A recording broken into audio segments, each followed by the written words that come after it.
As a kid, all a nigga wanna have was a Burberry scarf and $3 in my pocket. Instead I got beat with a switch, but I don't give a fuck, but it's on my body. Scars all up on me, but I run around from everybody. Life lesson learned, I better learn from this bitch, nobody. She pushed me around, she didn't give no motherfucks about it. She broke my heart 3 times, but I ain't getting... On Sunday, Joe Burrow, the #1 overall pick by the Cincinnati Bengals in this past year's NFL draft, sustained a season-ending injury against the Washington football team. Now, first and foremost, my thoughts and my prayers go out to Joe Burrow and his family. I hope that Joe Burrow has a safe recovery, and I hope that he's going to be 100% ready to go come week 1 of next year's NFL season. Now, the Cincinnati Bengals, this coaching staff, this front office, this ownership, they are 125% responsible for what happened to Joe Burrow on Sunday against Washington.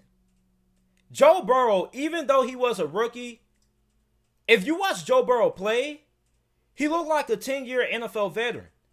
The way that he had command over the huddle, he was smart with the football, he made good decisions. He carried Cincinnati this year. And this ownership failed Joe Burrow. They ruined Joe Burrow's rookie season. And not just the ownership, the guys in the front office with the suits and ties, this coaching staff, they failed Joe Burrow in the worst way possible. Let me ask you guys something. Why would you draft the #1 overall pick and put him behind the worst offensive line in the NFL? That absolutely makes no sense to me. So, the Cincinnati Bengals invest in the quarterback, the #1 overall pick. And you set him up to fail by having guys like Michael Jordan and Bobby Hart up front protecting him. And I told people in the offseason that the Cincinnati Bengals offensive line was going to be one of the biggest concerns heading into the season. And a lot of Bengals fans attacked me. And the Bengals fans that attacked me said, "Oh, JT, you don't know what you're talking about. The Bengals offensive line played really good the last few games of the 2019 NFL season." Okay, what does that have anything to do with this season? The Bengals offensive line is one of the worst offensive lines in the NFL. And the Cincinnati Bengals organization, they didn't spend any big money in free agency addressing it. It doesn't make any sense to draft a quarterback #1 overall, which you knew you was going to draft Joe Burrow #1 overall. Let's get that clear. Once you officially tanked the 2019 NFL season for Joe Burrow and you already had the #1 overall pick locked up, you knew you were taking Joe Burrow #1 overall. So you had months to get this roster ready for Joe Burrow. You had months to spend money in free agency. You had months to improve the offensive line overall. You had months to make trades to improve the offensive line, and you didn't. You drafted Joe Burrow, and you left him out to dry. You had guys like Bobby freaking Hart out there protecting Joe Burrow. Are you serious? Are you absolutely kidding me? Before Bobby Hart got injured, I was asking Bengals fans for weeks, why hasn't Bobby Hart been injured? And you know what Bengals fans had told me? They said, JT, we can't bench Bobby Hart because we don't have nobody better. That shows you everything that you need to know about the Cincinnati Bengals. And everybody that was trying to say that Joe Burrow should not go to Cincinnati, guys like Carson Palmer, everybody thought they was hating. Everybody was calling Carson Palmer a hater. Everybody was saying Carson Palmer was bitter. Carson Palmer was right. This franchise drafted Joe Burrow #1 overall and set him out to dry like a rag in the wind. Like, Joe Burrow has carried Cincinnati all this year. And people want to say, well, JT has wide receivers. He has Joe Mixon, one of the better running backs in the NFL. Let me tell you guys something. Football, no matter what happens to the game, no matter how much the NFL games evolves, football is still going to be a game that is going to be won and lost in the trenches. If you can't win at the line of scrimmage, you already lost. Cincinnati didn't spend any big money in free agency trying to improve the offensive line. It makes no sense to me that you draft a quarterback #1 overall and you don't spend money or spend capital to invest in them. And this is really weird because a couple of years ago, The Bengals had one of the best offensive lines in the NFL. Remember, they had Andrew Whitworth. They had a really good offensive line. That was why Andy Dalton was so successful his first couple of years in Cincinnati. Now the offensive line has become one of the worst offensive lines in the NFL, and now Joe Burrow has to suffer the repercussions because of it.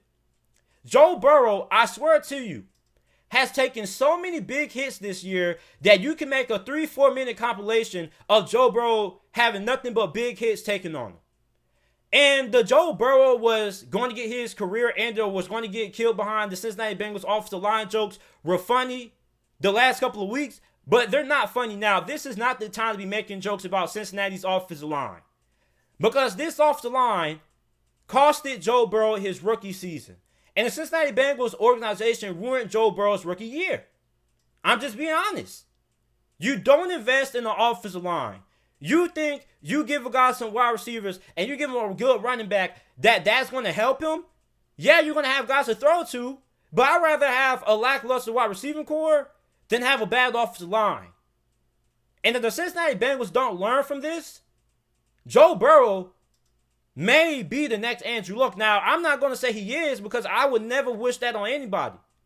But when you look at what happened with Indianapolis and Andrew Luck, it's sad that Andrew Luck didn't get a good offensive line until his last full season playing in the NFL.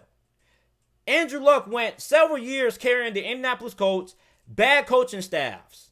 He didn't get a good coach until Frank Reich, and carrying bad teams.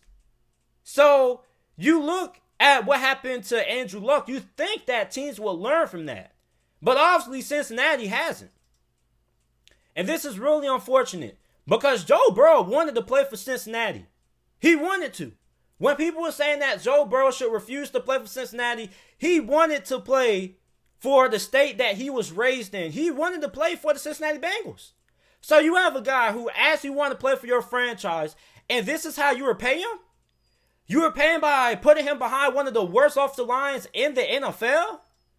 That's how you repay him? This is a really bad look for the Bengals coaching staff, the organization, because what are you doing?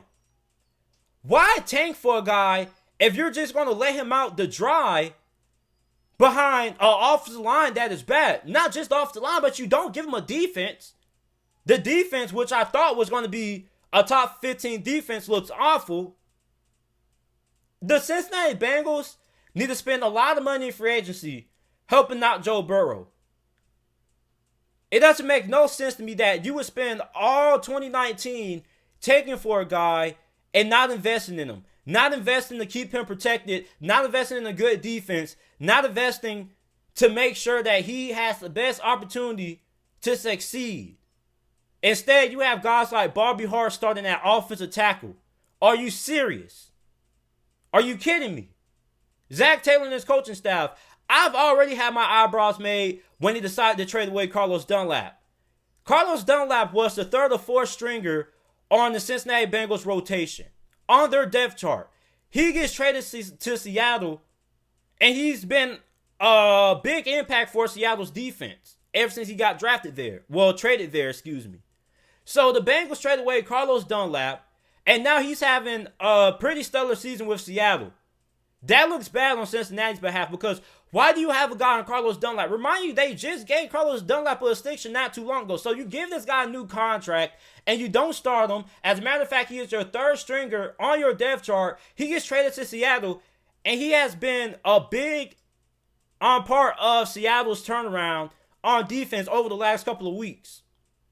So I look at a franchise that, to be honest, I think they need to clean house. They need to rebuild. They need to get rid of Zach Taylor. They need to get rid of the offensive line coach. They need to get rid of the general manager. They need to get rid of that whole entire front office. They just need to burn it down to the ground, get some Vaseline, pour it on the front office, pour it on everything, get a lighter, light it up, throw it in there, and just burn the whole thing down and rebuild it from the ground up. You need a new GM, new front office, a new head coach, a new coaching staff, a new everything. Because I don't like what I've seen out of Cincinnati. Joe Burrow has carried Cincinnati. And you can tell that he carried Cincinnati because once he got injured and Ryan Finley came in, they didn't do diddly squat. And watch what happens to Cincinnati now that Joe Burrow is gone. Now that Joe Burrow is gone, I guarantee you Cincinnati may not ever top over 14 points in a game for the rest of the year.